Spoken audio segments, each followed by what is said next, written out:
Welcome to Nightfall Horrors 002.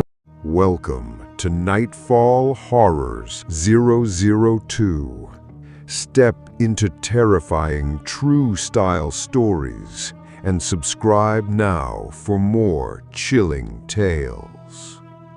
My name is Jennifer Collins, and this happened in the fall of 2019. At the time, my husband Luke and I had just left Chicago and moved back to my hometown in central Illinois. We never planned on staying permanently. The move was supposed to be temporary, just long enough to save money, prepare for our first child, and get our lives back on track after a difficult year. The house waiting for us sat at the end of a quiet road surrounded by aging maple trees and abandoned farmland. It was a large two-story farmhouse that had recently been purchased by my husband's uncle through a county auction. The place had been vacant for years. The moment I saw it, something felt wrong. Not dangerous, just wrong. The realtor kept talking about how the house had good bones, but as I stood in the driveway staring at the dark windows, I couldn't shake the feeling that the house was watching us. Inside, the air smelled of dust, old wood, and something else I couldn't identify. Every floorboard creaked. Every hallway seemed darker than it should have been. Luke loved it. He saw opportunity. I saw isolation. Still, we moved in. My mother arrived less than an hour later, carrying food, decorations, and enough opinions to fill the entire house. She insisted everything was perfect. She insisted this move would save our marriage. She insisted this was exactly where we belonged. I wasn't so sure. That first night, after everyone left and the house finally became empty, I walked through the empty rooms alone. The silence felt unusually heavy, almost alive. As I reached the second-floor hallway, I noticed something strange. One of the bedroom doors was slowly swinging back and forth. The windows were closed. There was no draft. I stood there watching it move, back and forth, back and forth. Then it suddenly stopped, completely still. At that exact moment, I heard what sounded like footsteps directly above me. The problem was, I stood frozen in the upstairs hallway. The footsteps had stopped, but the silence that followed felt even worse. For several seconds, I listened carefully. Nothing. No movement. No voices. No explanation. Eventually, I convinced myself that the sound must have come from the old roof settling in the cold night air. At least, that's what I wanted to believe. When I returned downstairs, Luke was already asleep on the couch, surrounded by half-open boxes. I didn't tell him what I heard. There was no point. Luke had a practical answer for everything. Ghosts didn't exist. Hauntings weren't real. Every strange event had a logical explanation. The next morning, sunlight made the house feel less threatening. For a while. Luke left early for work, leaving me alone for the first time. I spent the morning unpacking dishes and organizing the kitchen. Around noon, I carried a box of baby clothes upstairs to what would eventually become the nursery. The room sat at the end of the hallway, overlooking an empty field. As I placed the box on the floor, I noticed something odd. The closet door was open. I distinctly remembered closing it the night before. Assuming I had forgotten, I shut it and continued unpacking. A few minutes later, I heard a soft click behind me. The closet door was open again. Slowly, almost all the way. I stared at it. The room felt colder than before, much colder. I crossed the room and pulled the door shut a second time. This time, I pushed hard to make sure it latched. Then I left. A few hours later, while carrying another box upstairs, I glanced into the nursery. The closet door was standing wide open. Every hair on my arms rose. I knew I had closed it.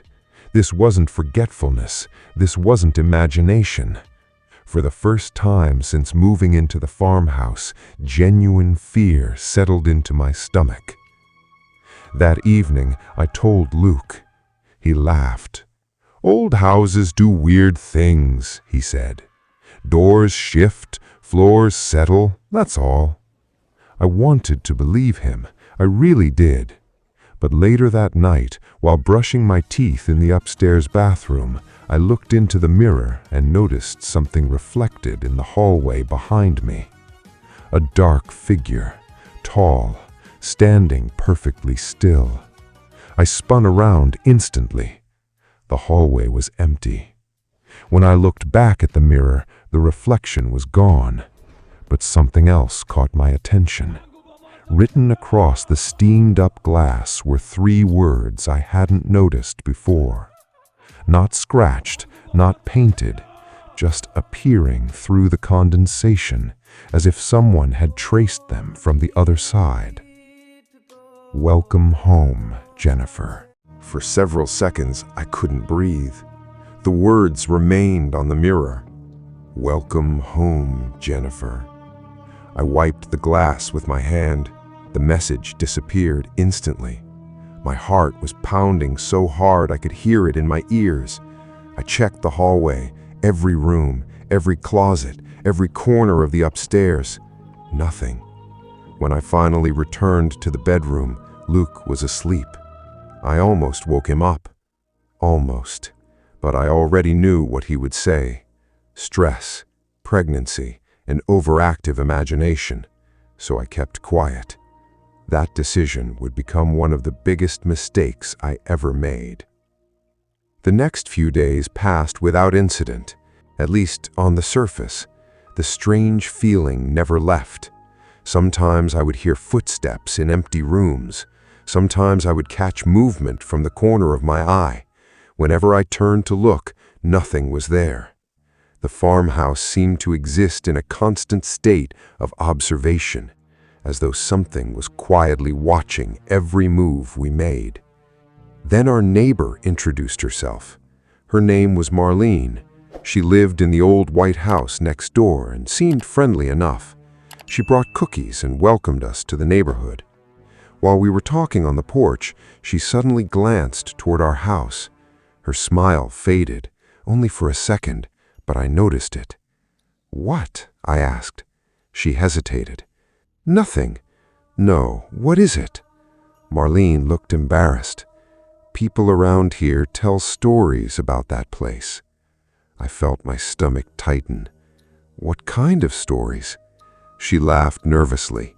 "The kind every small town has." "Ghost stories?" Her expression told me everything before she answered. "Something like that." I pressed her for details, but she refused to elaborate. She changed the subject and left shortly afterward. That night, I couldn't stop thinking about what she had said. Around midnight, I found myself unable to sleep. The house felt unusually quiet, too quiet. Then I heard it, a faint sound drifting through the hallway. At first, I thought it was wind. Then I realized it was laughter. A child laughing, soft, distant, somewhere upstairs. I sat upright in bed. The laughter continued. Luke was asleep beside me. I shook him awake. "Do you hear that?" He listened. Nothing. The laughter had stopped. Luke rubbed his eyes. "Jennifer, there's nobody here." Before I could answer, the sound returned. This time louder, a little girl's laugh coming from directly outside our bedroom door. Both of us heard it. I could see it on Luke's face. The color drained from his skin. Slowly he stood and opened the door. The hallway was empty. No children, no movement, no sound. But at the far end of the hallway, near the nursery door, something was sitting on the floor. A small stuffed rabbit. Neither of us had ever seen it before, and wrapped around its neck was a faded pink ribbon stained with something dark that looked disturbingly like dried blood. Luke slowly picked up the stuffed rabbit. The toy looked ancient. Its fur was faded and dirty, and one of its button eyes was missing. Neither of us recognized it. We hadn't unpacked anything like that. There were no children living nearby, and most importantly, it hadn't been there when we went to bed. Luke tried to stay calm. Maybe it was left behind by the previous owners. I didn't answer. Both of us knew that explanation didn't make sense. The rabbit looked as if it had been sitting in a damp basement for decades, yet somehow it had appeared in the middle of our hallway overnight. Luke threw it into a trash bag and carried it outside. The next morning, he drove it to a dumpster several miles away. He wanted the entire thing forgotten. For a while, life returned to normal. At least that's what we pretended. Then the dreams started. Every night I found myself standing in the same place, a narrow dirt road surrounded by darkness. At the end of the road stood our farmhouse, but in the dream the house looked different, older, rotting. The windows were black, the porch sagged toward the ground, and every time I approached the front door, I could hear someone crying inside, a little girl, the same age as the child whose laughter we had heard. Every dream ended the same way. I would reach for the doorknob, the crying would suddenly stop, and a voice would whisper directly into my ear, "Don't let him find me." Then I would wake up screaming. The nightmares continued for nearly a week. Each night became more vivid than the last. Then something happened that changed everything. One afternoon, while cleaning the upstairs hallway, I noticed a section of wallpaper peeling away near the nursery. Behind it was an old wooden panel. It didn't match the rest of the wall. Curious, I pulled harder. More wallpaper came loose. Hidden beneath it was a small square door, no bigger than a medicine cabinet, a concealed compartment. My hands trembled as I opened it. Inside was a collection of objects covered in dust, several black and white photographs, a rusted hairbrush, a child's shoe, and a leather-bound journal. The photographs showed the farmhouse decades earlier. Most were ordinary family pictures, but one image made my blood run cold. A young girl stood on the front porch, staring directly at the camera. She couldn't have been older than 8. Around her neck was the familiar pink ribbon, the same ribbon that had been tied around the stuffed rabbit. And written on the back of the photograph were 4 words, "Emily, summer 1974. That night, after Luke returned home, I showed him everything. For the first time since moving in, he looked genuinely unsettled. Neither of us said much. We didn't need to, because deep down, we were both thinking the same thing. Who was Emily, and why did it feel like she was still here? That night, neither Luke nor I slept. The journal sat on the kitchen table between us like a loaded weapon. The leather cover was cracked with age, and several pages had partially fused together from moisture. Whoever had hidden it inside the wall clearly never intended for it to be found. Around midnight, we finally opened it. Most of the entries were ordinary: weather notes, farm expenses, family events. The journal appeared to belong to a man named Thomas Whitaker, who had owned the property during the early 1970s. Then we reached the final section. The handwriting changed. The entries became shorter, messier, almost frantic. One passage immediately caught my attention. Emily keeps talking about the woman in the upstairs hallway. A few pages later, she says the woman stands outside her room every night. Then another. Emily refuses to sleep, says the woman whispers her name through the walls. Luke and I exchanged a nervous glance. The nursery had once been a child's bedroom, Emily's bedroom. I continued reading. The final entries were disturbing. Thomas wrote that Emily had become withdrawn and terrified. She spoke constantly about someone living inside the house, someone nobody else could see. Then came the last complete entry, dated October 17th, 1974. Emily disappeared tonight. We searched the fields, the barn, the creek, and every room in the house. Sheriff says she probably wandered off, but I know she didn't. She told me the woman wanted her to come upstairs. That was the end. No follow-up, no explanation, nothing. The remaining pages were blank. For several minutes, neither of us spoke. Finally, Luke broke the silence. Maybe she was found later, but his voice lacked conviction. The next morning, I visited the local library. The town was small enough that old newspaper archives were still stored on microfilm. After hours of searching, I found her. Emily Whitaker, age 8, missing. October 1974. Never found. The article mentioned extensive searches involving local police, volunteers, and neighboring counties. No trace of her had ever been discovered. No body, no evidence, no answers.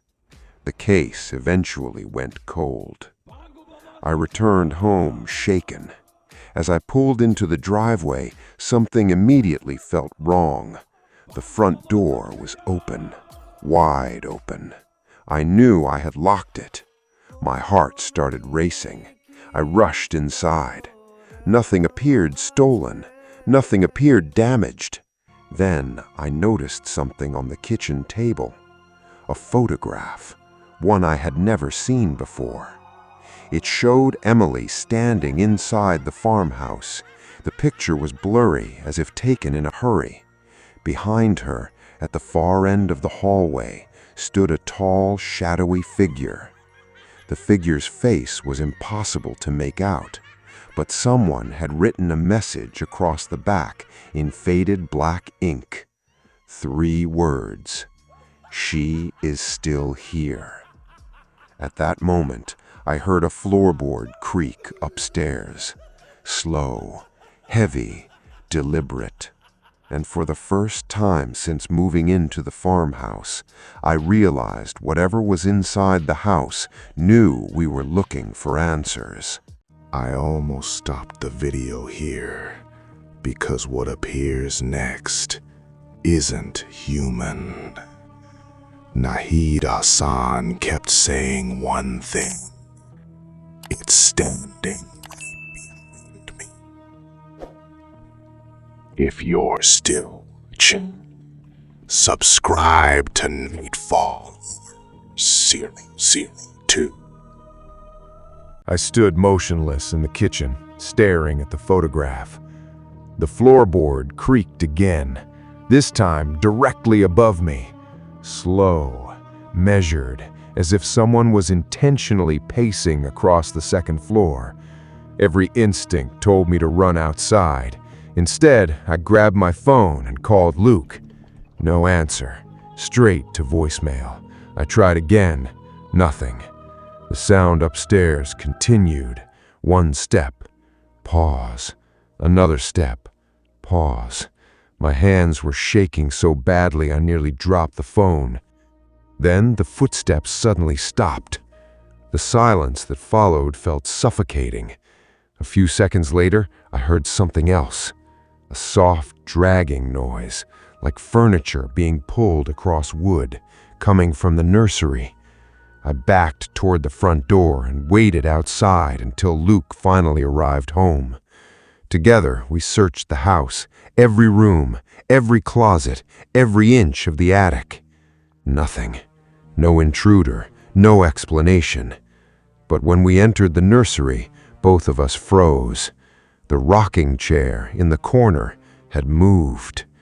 Earlier that morning, it had been positioned against the wall. Now it sat directly beside the crib we had assembled the previous weekend, facing it, as if someone had been watching it.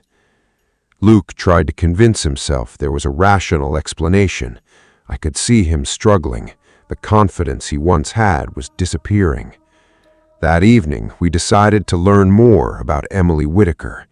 Luke contacted the county records office while I continued searching old archives. What we found only deepened the mystery. Emily had vanished in October 1974, but she wasn't the only child connected to the property. 3 years earlier, another young girl had disappeared less than 2 miles away. Then another case in 1968. Different families, different circumstances, same area. None of the children were ever found. No bodies, no suspects, no arrests. It was enough to make my stomach turn. Late that night, after hours of research, Luke finally fell asleep on the couch. I remained awake, reading through scanned newspaper clippings. Around 2 a.m., the power suddenly went out. The entire house went dark. At first, I assumed it was a storm. Then I looked outside. Every neighboring house still had electricity. Only our farmhouse was dark. A chill crawled up my spine. I grabbed a flashlight and checked the breaker panel in the basement. Everything appeared normal. As I turned to leave, the flashlight beam landed on something strange. A section of the basement wall looked newer than the surrounding concrete, as though part of it had been sealed up years later. The shape was impossible to miss. A perfect rectangle, almost like a hidden doorway. My pulse quickened. I stepped closer.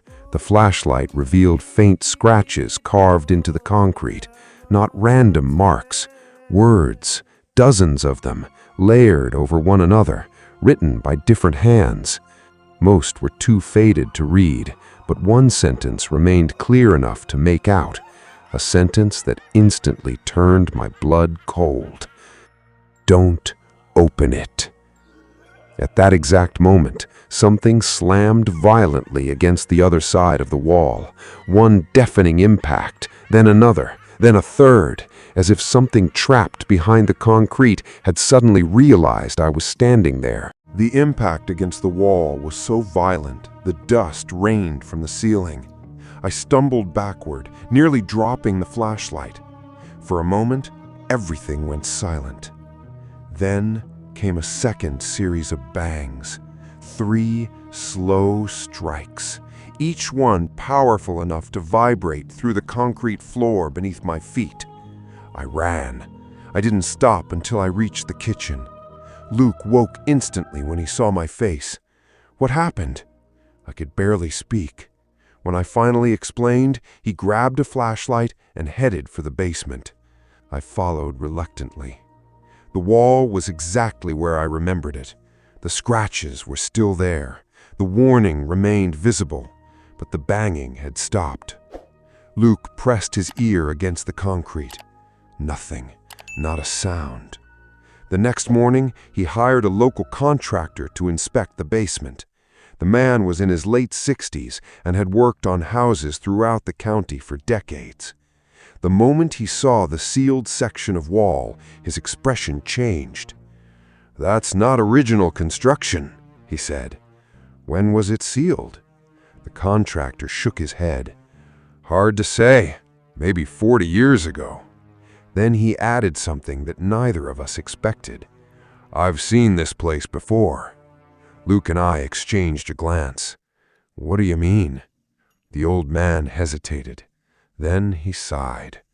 "My father worked out here back in the 70s. The room suddenly felt smaller. "He told me there was some kind of accident after that little girl disappeared." "Emily?" I asked. The contractor nodded. "Folks around town talked about it for years." "What kind of accident?" The old man looked uncomfortable. "Nobody really knew the truth, but there were rumors." "What rumors?" He stared directly at the sealed wall. "That something was found underneath the house." Neither of us spoke. The contractor gathered his tools and changed the subject. But before leaving, he pulled Luke aside. I overheard only part of the conversation, just enough. The old man quietly said, "If I were you, I'd leave that wall alone." That night, neither Luke nor I mentioned opening it. Neither of us wanted to be the first. Around midnight, I woke to the sound of whispering. At first, I thought I was dreaming. Then I realized the voice was real. It was coming from the Bobby monitor. The nursery was empty. The baby hadn't even been born yet. Yet a voice was speaking through the speaker. Faint, distant, barely audible. I grabbed the monitor and turned up the volume. The whisper became clearer. A little girl's voice, crying, repeating the same sentence over and over. I felt my chest tighten. Luke sat upright beside me. He heard it too. Neither of us said a word as we listened. Again and again, the same desperate plea, the same terrified voice, the same 6 words. "He's still behind the wall." Neither of us slept after that. The baby monitor sat on the nightstand between us, silent once again. Luke kept replaying the recording we had captured on his phone. Every time we listened, the message was the same. No distortion, no static interference, no mistaking the words. "He's still behind the wall." By sunrise, Luke's skepticism had completely vanished. For the first time since moving into the farmhouse, he admitted something I never thought I'd hear. "I don't know what's happening anymore." That afternoon, we drove to the county courthouse and requested every public document connected to the property. Most of the records were routine: ownership transfers, tax information, land surveys. Then we found something unusual, a file that had never been digitized. Inside was an old police report dated November 1974, only weeks after Emily Whitaker disappeared. According to the report, deputies had responded to a disturbance at the farmhouse after multiple neighbors complained of strange noises coming from the property. The responding officers documented hearing repetitive banging sounds beneath the house. The report ended abruptly. No explanation, no follow-up investigation, no conclusion. Just a handwritten note attached to the final page. Case transferred by request of Sheriff M. Caldwell. That name appeared repeatedly throughout the file. Sheriff Caldwell. The same sheriff who had led the search for Emily. The same sheriff who officially declared the case unsolved. As we continued reading, another detail emerged. Sheriff Caldwell had died unexpectedly 6 months later. Heart attack, age 52. Case closed. The deeper we looked, the stranger everything became. That evening, Luke made a decision. "We're opening the wall." I stared at him. What about what the contractor said? What if Emily's behind it? The possibility hung heavily in the air. Neither of us wanted to say it aloud, but we were both thinking it. What if the answers had been hidden there all along? Just after midnight, armed with a sledgehammer and 2 flashlights, we went into the basement. The sealed section of concrete seemed darker than the rest of the room, almost unnatural. Luke swung first. The impact echoed through the foundation. A crack appeared, then another. Dust filled the air. After nearly 20 minutes of work, a section finally collapsed inward. Cold air rushed out immediately. Air that smelled stale, ancient, like something sealed away for decades. The opening revealed a narrow passage descending into darkness. Neither of us moved. The tunnel shouldn't have existed. It wasn't shown on any blueprint. It wasn't listed in any county record. Yet there it was, hidden beneath the farmhouse, waiting.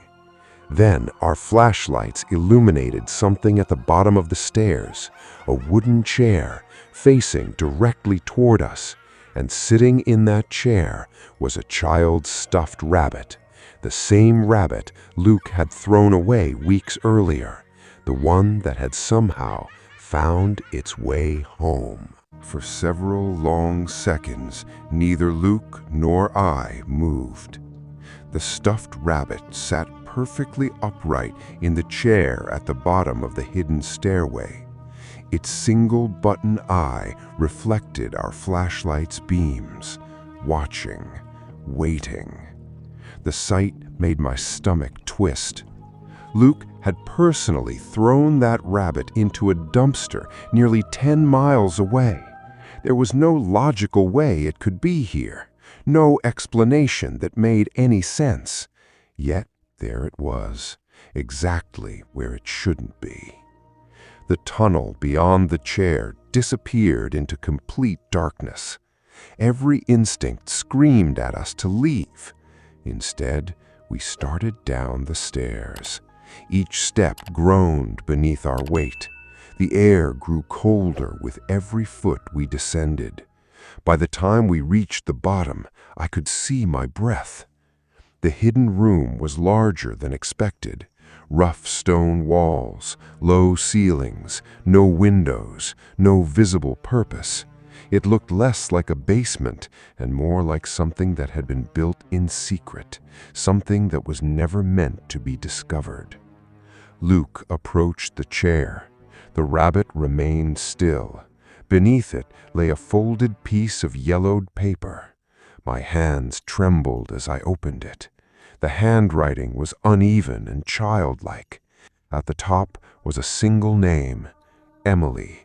Below it were only 2 sentences. He told me not to tell anyone. If you find this, don't trust the man upstairs. A cold wave passed through my body. The man upstairs. The phrase felt familiar, like something I'd heard before. Then I remembered. The dreams, the crying girl, the voice whispering, "Don't let him find me." Suddenly, a loud crash echoed somewhere deeper inside the tunnel. Luke and I jumped. The sound wasn't coming from above. It came from farther underground. Something moving, something large. We swept our flashlights toward the darkness. Nothing, only endless shadows. Then we noticed another doorway carved into the stone wall, hidden behind decades of dust. The wooden door hung slightly open. A narrow gap revealed darkness beyond. Luke pushed it wider. Inside was a small room, no furniture, no decorations, only photographs covering every wall.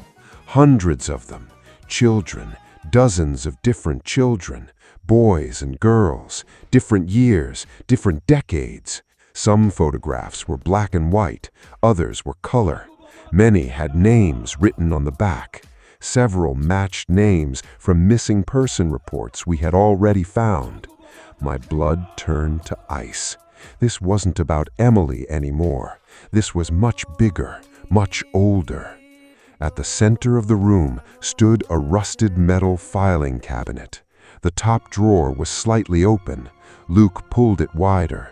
Inside were folders, hundreds of folders, carefully organized, each one labeled with a child's name, and at the very front of the drawer sat a single file, newer than the rest, much newer. Written in black marker across the tab were 2 words, Jennifer Collins. Mine. For a moment, the room seemed to tilt around me. I stared at the folder bearing my name, Jennifer Collins. My hands felt numb. Luke slowly pulled the file from the cabinet. The folder wasn't old. It wasn't covered in dust like the others. Someone had placed it there recently, very recently. With trembling fingers, I opened it. Inside were photographs, dozens of them. My heart nearly stopped. Every picture was of me, walking into the grocery store, getting gas, leaving my mother's house, standing on the front porch, even unloading boxes on the day we moved in. Some of the photos had clearly been taken from a distance. Others were much closer, far too close. Whoever took them had been watching me for months, maybe longer. Beneath the photographs was a stack of handwritten notes, observations, schedules, places I'd visited, people I'd spoken to. It was as if someone had been documenting my life, studying me, tracking me. The final page contained a single sentence: "The child is almost ready." My blood froze. The voice wasn't supernatural. It was human. Very human. Then a flashlight beam suddenly swept across the doorway. Someone was standing in the tunnel, watching us, and as the light briefly illuminated his face, I recognized him immediately. The same man from the housewarming party. Walter Vance, the chiropractor, the so-called psychic, smiling as if he had been expecting us all along. This is where the real horror begins. And trust me, what happens next, you won't forget. If you're enjoying this, hit subscribe to Nightfall Horror 002, because something even more terrifying is coming. The moment I recognized Walter, every piece of the puzzle seemed to shift. He wasn't surprised to see us. He wasn't frightened. If anything, he looked relieved, as though our discovery had simply accelerated a plan that had been unfolding for years. The flashlight in his hand cast long shadows across the stone walls. His smile never moved. "Jennifer," he said softly, "you've been asking questions." Luke stepped in front of me. "What is this place?" Walter ignored him. Instead, he looked directly at me. "You shouldn't have come down here." The calmness in his voice was somehow more terrifying than if he had been shouting. Luke grabbed a rusted pipe from the floor. "Stay back!" Walter chuckled, a low, tired sound. Then he raised both hands peacefully. "I'm not here to hurt either of you." "Then explain this!" Luke held up my folder, the photographs, the notes, the evidence. Walter's expression darkened. For the first time, he looked genuinely uncomfortable. "Those shouldn't exist." "What does that mean?" I demanded. He hesitated. Then he said something neither of us expected. "Someone else has been using the tunnels." The room fell silent. "What tunnels?" Luke asked. Walter glanced deeper into the darkness. "There are miles of them beneath this county." Neither of us spoke. His answer sounded insane, yet after everything we'd seen, I couldn't dismiss it. Walter explained that the farmhouse had once belonged to a religious community that settled the area during the late 19th century. Most people believe the group disappeared after a harsh winter. According to Walter, that wasn't true. They had simply gone underground, literally. Over decades, they built hidden passages connecting farms, barns, churches, and abandoned buildings throughout the county. Secret rooms, meeting places, escape routes. Most were forgotten, some remained hidden, and apparently one of them ran directly beneath our house. "Who are they?" I asked. Walter's face tightened. They called themselves the Shepherds. The name meant nothing to me, but something about the way he said it made my skin crawl. Luke wasn't buying it. "This is ridiculous." Walter looked at him. "I wish it were." Then he pointed toward one of the photograph-covered walls. There. Among hundreds of missing children, one image stood apart, a recent color photograph, no more than 2 years old, a teenage girl smiling at the camera.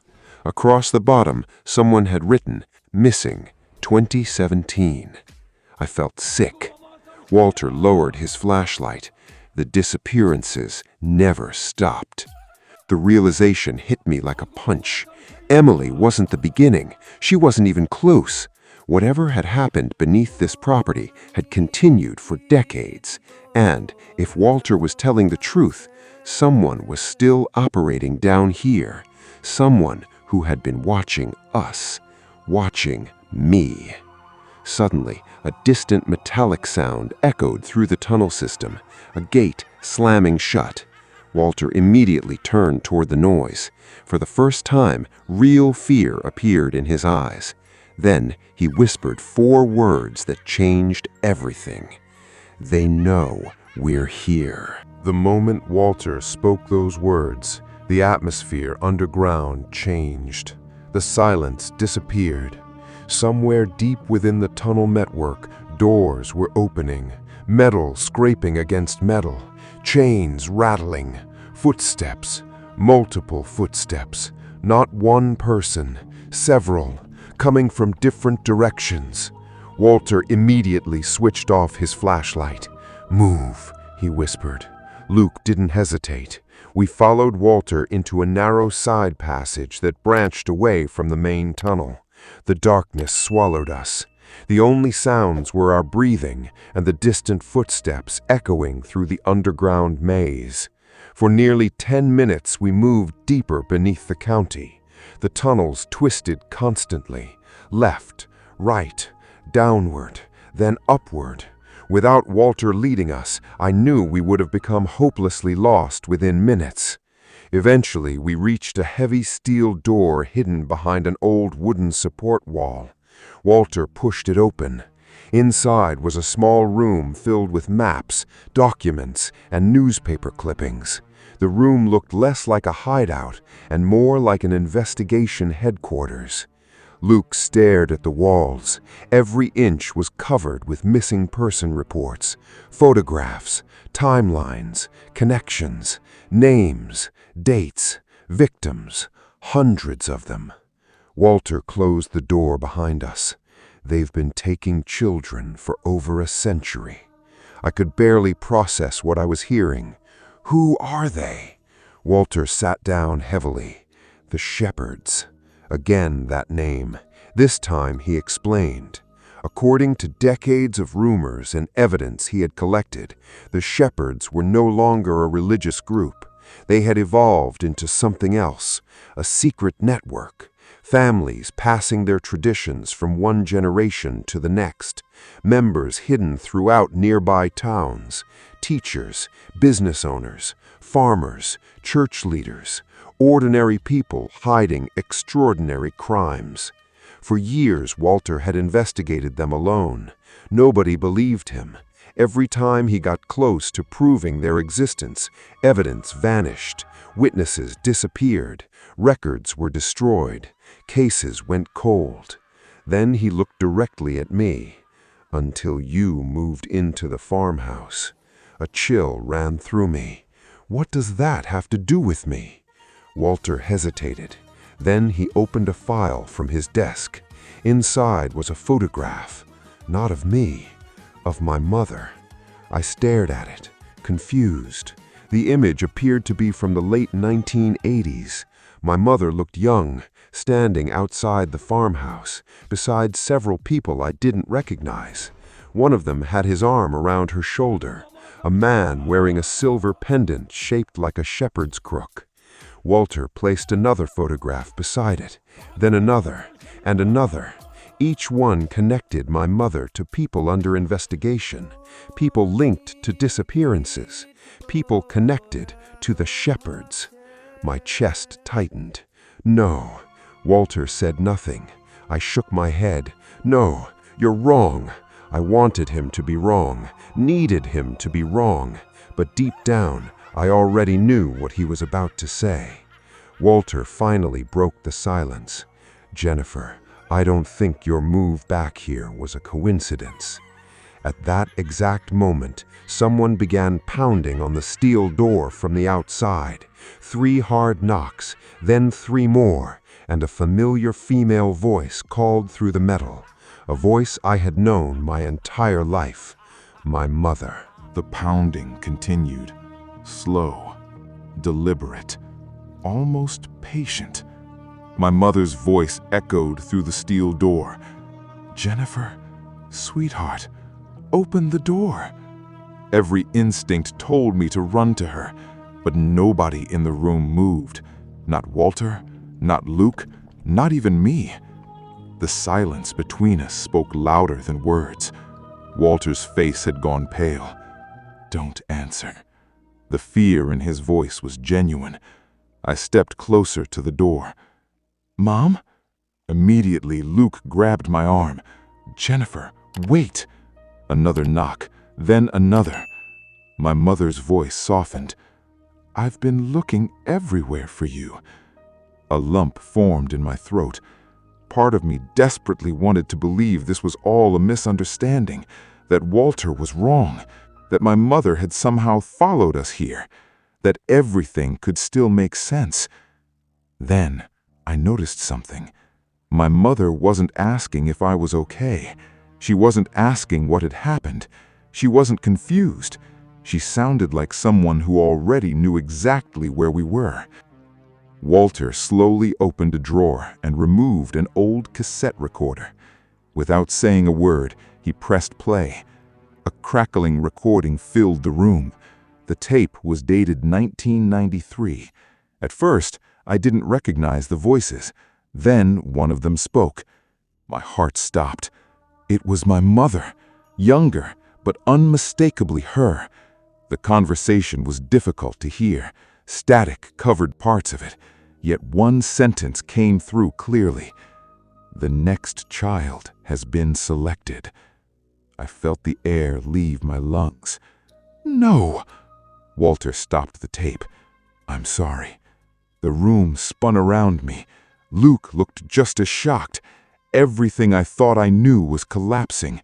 My childhood, my family, my memories, all of it suddenly felt uncertain. Then the voice outside the door changed. Gone was the warmth. Gone was the kindness. The woman speaking now sounded cold, controlled, dangerous. Jennifer? The single word echoed through the steel. We don't have much time. Walter's eyes widened. We? The pounding stopped completely.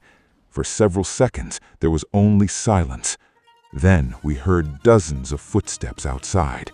Not one person, not two, many, moving through the tunnels, surrounding the room. Walter quickly spread several maps across the table. They found us. Luke looked toward a narrow passage at the back of the room. Can we get out? Walter nodded. There's another exit. He pointed to a route leading nearly a mile beneath old farmland. It eventually surfaced near an abandoned church on the edge of the county.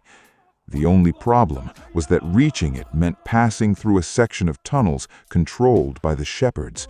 And according to Walter, nobody had successfully crossed that section in over 20 years. Suddenly, the room lights flickered, once, twice, then died completely. Darkness swallowed everything. In the blackness, a metallic sound echoed through the room. The unmistakable sound of a lock being opened. from the outside. Someone was opening the steel door. The steel door slowly creaked inward. Nobody moved. Nobody breathed. The darkness felt alive. Walter immediately grabbed a flashlight and motioned toward the narrow escape tunnel behind us. "Go, now!" Luke pulled me forward. The moment we entered the passageway, voices erupted behind us, shouting, running. The shepherds had entered the room. Their flashlights swept through the darkness like searchlights. For a split second, I looked back. I saw Walter standing in the doorway, blocking their path. Then the tunnel curved sharply, and he disappeared from sight. We ran. The passage was narrow and uneven. Ancient support beams groaned above us. Dust filled the air. Every few seconds we could hear distant footsteps pursuing us through parallel tunnels. They knew the underground system better than we did, and they were closing in. After nearly 20 minutes, the tunnel opened into a large underground chamber. At its center stood a stone structure resembling an old chapel. I froze. The architecture looked impossibly old, far older than anything that should have existed beneath the county. Rows of wooden benches surrounded a raised platform. Dozens of candles burned throughout the room. Fresh candles. Someone had been here recently, very recently. Luke's flashlight swept across the far wall. Photographs. Hundreds of photographs. More missing children. More victims. But this collection was different. These weren't records. These were trophies. Many photographs had dates extending into the present day. 2021, 2022, 2023. The disappearances had never stopped. Then I noticed something hanging above the stone platform. A large framed photograph. My breath caught instantly. It was me. Not a recent picture, an old one. A photograph from my 8th birthday party. I had never seen that image before, yet someone else had. Someone had possessed it for decades. Beneath the frame was a brass plaque. Engraved into the metal were 5 chilling words. The returned daughter. I felt physically ill. Luke stared at the plaque. What does that mean? Before I could answer, a voice echoed from the shadows behind us. A familiar voice. My mother. You were never supposed to see this. We turned. She stood at the entrance of the chamber. Not alone. Several men and women stood behind her, silent, watching. None appeared frightened. None appeared rushed. They looked calm, certain, as if this moment had been planned for years. My mother stepped forward. For the first time in my life, I realized I didn't know her at all. Tears filled her eyes, not from sadness, from regret. Jennifer, she whispered, we brought you back because it was time. The chamber fell silent. Then she said the words that explained everything. The house, the tunnels, Emily, the missing children, the photographs, my entire life. You were born into the shepherds. This video is over, but the story isn't, because Nahid Hassan was never found. And if your phone turns on by itself tonight, just know you've been chosen. Subscribe to Nightfall Horrors 002 because you're not safe anymore.